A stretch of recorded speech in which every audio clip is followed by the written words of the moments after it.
It's tough to articulate how impactful the beginning of last night's game was. If you watch Creme every night, you know that the shows haven't been normal. And in my world, my job, we haven't had a normal sportscast. We actually haven't really done sports at all the last few days. It just doesn't seem right to talk about something as frivolous as sports when there are much more important things to discuss in the show. But last night, under the Friday night lights, the Freeman students showed sometimes the spectacle of sport completely outweighs the substance of its existence.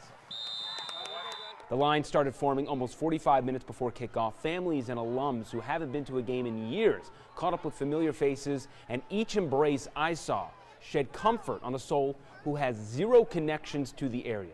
I felt the pain for every second these hugs lingered.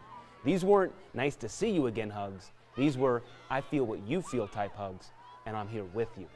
The reciprocal energy boiled up into a delicate moment of silence before the game, with the sun painting a perfect backdrop in the midst of an unimaginable tragedy. Silence echoed. This marked the bridge between the week that was and what lies ahead. The healing will continue, and for the entire community, the healing will all move at a different pace. But no matter the speed of the recovery, the town will trudge forward on the same road together. Sports might be frivolous in nature, but it sure does bring out every emotion in us. I don't think the students understand the impact they were making last night to play the game, but they will in due time. With childish invincibility withering away, they took the field to help everyone heal, and they happened to win. But that final score doesn't matter. Years down the road, the details of the game will fade from our memories.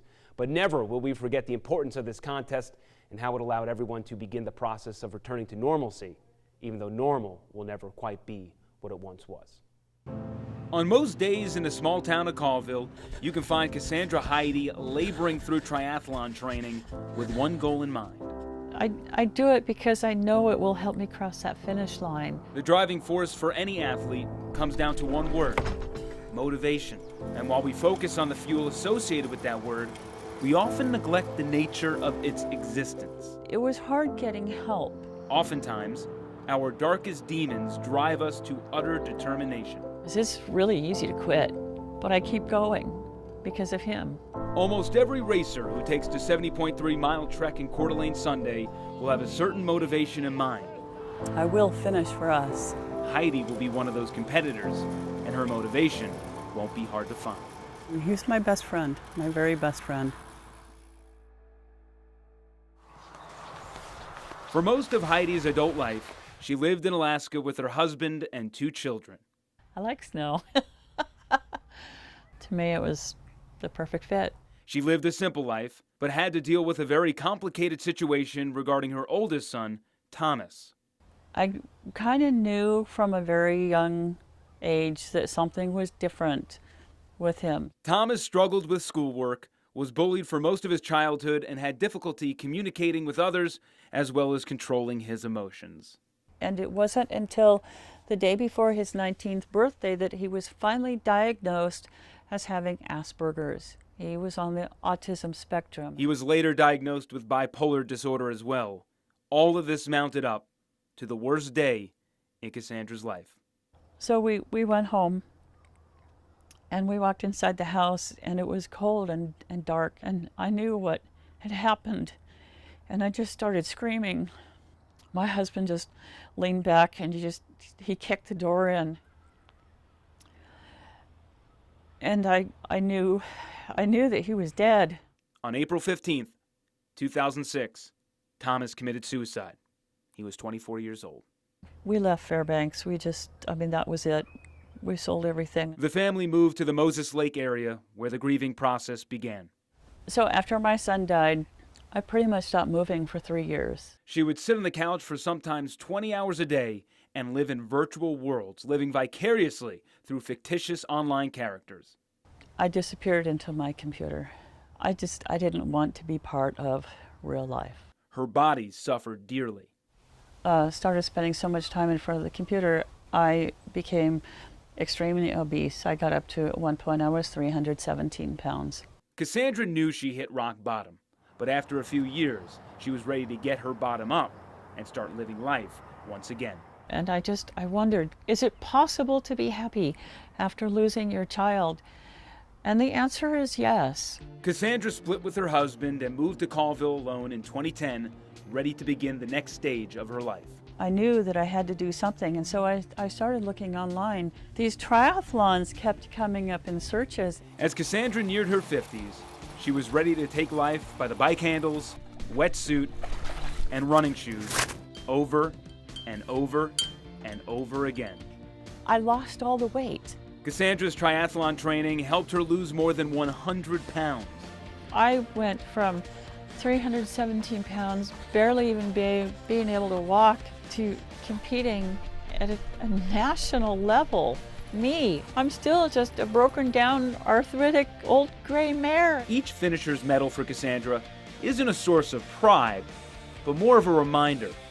These are memories of all of these days, of the events that I've done. So when the 10-year anniversary of her son's death was approaching in April of 2016, she was hoping to ease the pain of one memory by earning the positive addition of another. My very first half Ironman, and I do it in memory of my son. Cassandra was off to New Orleans, dedicating this race to Thomas. I had this jersey made with a picture of my son's picture would be over my heart. And I thought another way that I could have him with me is I could carry his ashes. The story was supposed to end there with Cassandra completing the Ironman in memory of her son. These waves, it was unlike anything I had ever experienced. But no dice. Cassandra pulled herself out of the race 45 minutes into the swim. DNF. Did not finish. Had a big pity party for myself, and the next day I signed up for the Coeur d'Alene Half Ironman. 2 months later, sporting the same outfit, she was ready to finish what she started. I completed it in 8 hours, 38 minutes, and 2 seconds, which is still officially a did not finish because I was 8 minutes and 2 seconds over the deadline. Undeterred and deeply motivated, Cassandra is ready for attempt number 3. This is our year. We are going to have an official finish. Sunday's Ironman in Coeur d'Alene has been 11 years in the making. I know he would tell me this. He would tell me, Mom, you can do this. Each racer has their own motivation walking up to the starting line, but Cassandra's will just be easier to recognize. When times get tough, and I guarantee you, mile 8 on that run, it's going to be tough. He's going to be there with me. Cassandra learned to live life without Thomas, but now for the last time, the mother-son duo are determined to become Ironmen together. I know I can finish it within the 8 hours and 30 minutes. And again, I'm going to carry my son's ashes, and we're going to finish that race.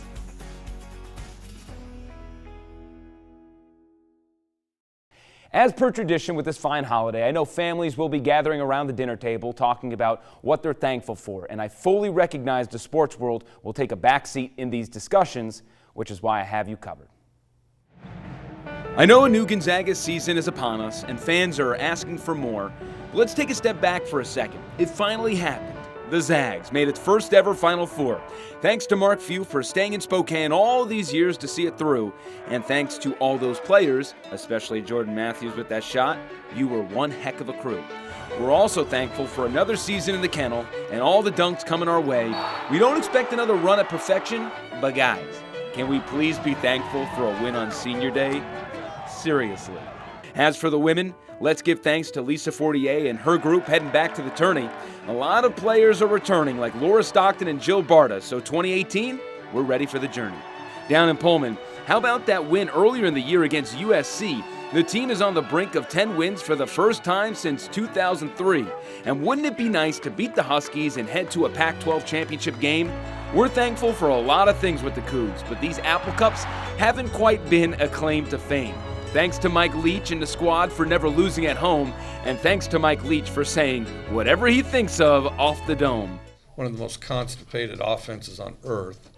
For Eastern Washington, it was a year of goodbyes. Between Bo Baldwin, Cooper Kupp, and Jim Hayford, fans are screaming, "Why, God, why?" As much as it stinks to see them go, thanks for the memories, you three. Aaron Best, Gage Gubrud, and Shantae Leggins, it's now your show to lead. Out in Moscow, Idaho fans have to be grateful for their signal caller these past 4 years. Matt Linehan has been one of the best. That much has been clear. 10,000 plus throwing yards and 70 plus TDs has been a sight to see. And let's not forget, he didn't just take this team to a bowl game, he was MVP. Similar QB numbers and thank yous can be sent out to Whitworth's Ian Closky.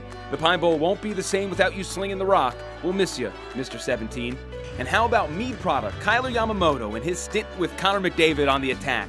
I know coming back to Spokane wasn't ideal for you, but we're happy to have you back. Thank you in advance for one more year at the arena before officially chasing your NHL dreams. And thank you, as we still get to hear all those Mike Boyle screams.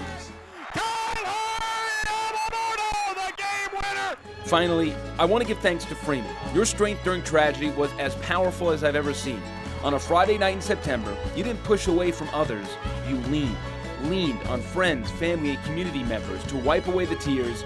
And when those Scotties came out to play, you unleashed some much-needed cheers. Let us always be thankful, not just for Freeman's win that night, but the lesson learned. When push comes to shove, we fight. We being the operative word, because some of our toughest times are too much to tackle head on. May we always hearken back to what it means to be more powerful in numbers, to truly be Freeman strong.